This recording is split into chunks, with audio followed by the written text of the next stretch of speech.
Hello guys, so for today's video ay i-discuss natin yung addition of integers, which is merong dalawang cases, yung integers na same signs or magkapareho yung signs at yung dalawang integers na magkaiba yung signs. Let's begin. So yung purple natin is yung same signs at yung blue natin ay yung different signs. So let's begin first with the same signs. Pag sinabi mong addition of integers with the same signs, ina-add natin yung dalawang integers na magkaparehong negative or magkaparehong positive. So, no need na sa magkaparehong positive kasi parang regular addition lang yun.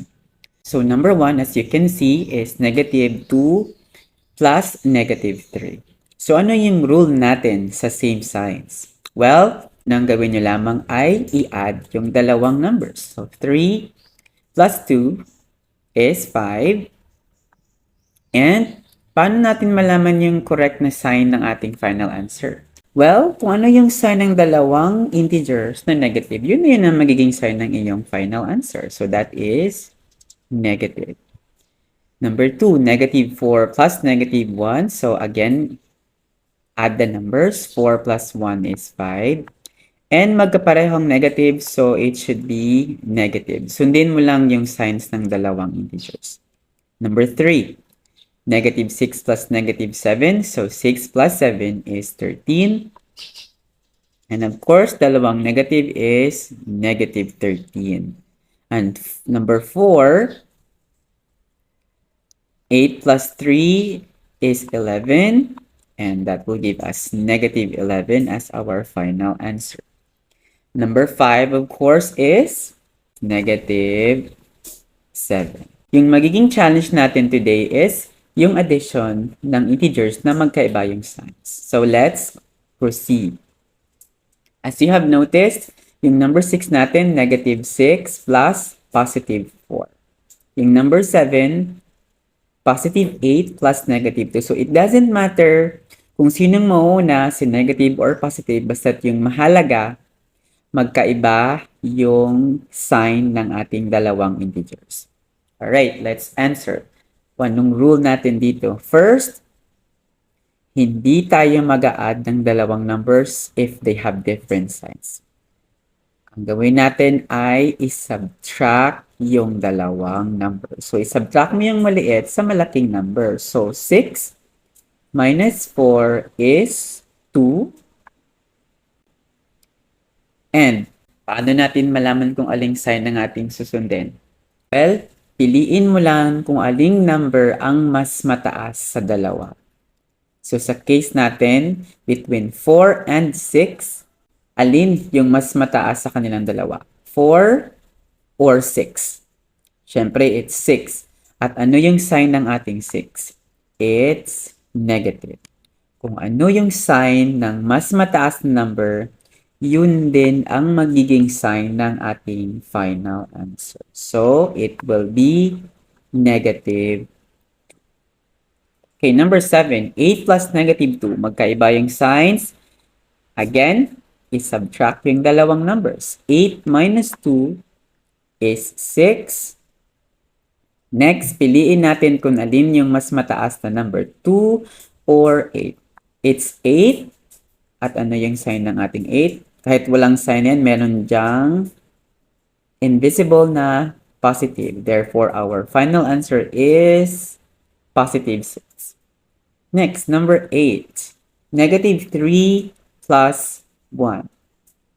So again, subtract the numbers. 3 minus 1 is 2. At mas mataas si 3 kaysa sa 1. And the sign is negative.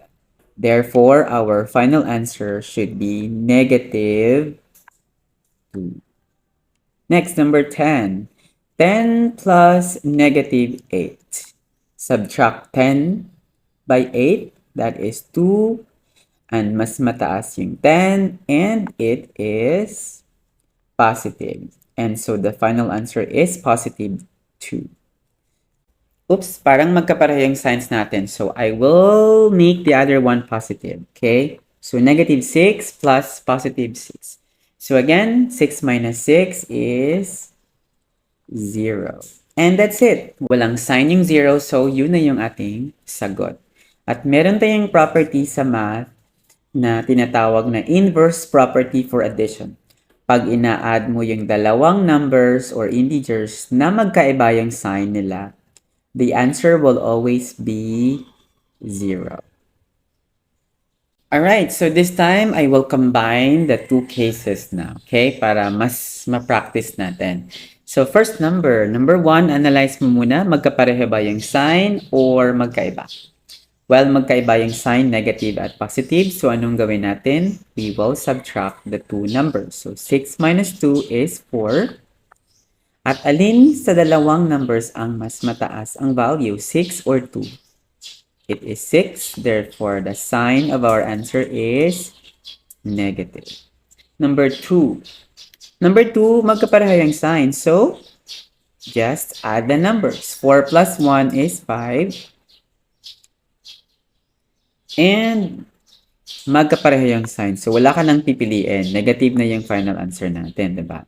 Next one, 8 plus negative 3. So, magkaiba yung signs nila. Therefore, i-subtract natin yung dalawang numbers. 8 minus 3 is 5.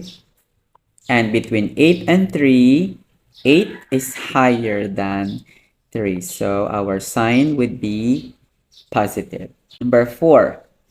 Meron tayong different signs. So, again, i-subtract pa rin natin yung dalawang numbers. So, 12 minus 1 is 11. And 12 is higher than 1. And so, our sign is positive. Last number, negative 8 plus negative 2. Same signs. So, yes, add the numbers. 8 plus 2 is 10. Kahit aling number, negative pa rin yung sign. So, copy na lang yung negative na sign. Okay, so I will give you two numbers. So, I'll see you in the comment section for the answer of number 6 and number 7. And please support my YouTube channel. Thank you and good day.